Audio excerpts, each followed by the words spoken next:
নির্বাচনের বিষয়ে প্রধান উপদেষ্টার প্রেস সচিব শফিকুল আলম জানিয়েছেন, চলতি বছরের ডিসেম্বরের মধ্যে নির্বাচন অনুষ্ঠিত হতে পারে, তবে রাজনৈতিক দলগুলো যদি বেশি সংস্কার না চান। মঙ্গলবার এক ব্রিফিংয়ে তিনি এসব কথা বলেন।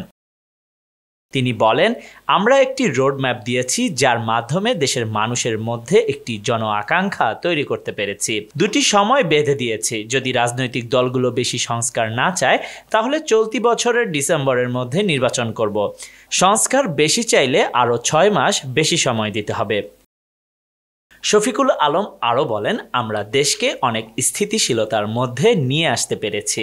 অর্থনীতি যে গতিতে এগোচ্ছিল সে অনুযায়ী রিজার্ভ $20 বিলিয়ন হওয়ার কথা ছিল, কিন্তু বর্তমানে তা রয়েছে $22 বিলিয়ন, অর্থাৎ আমরা ঘুরে দাঁড়িয়েছি।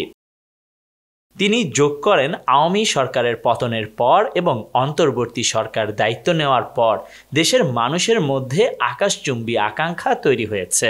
আমরা তাদের আকাঙ্ক্ষা বাস্তবায়নে কাজ চালিয়ে যাচ্ছি।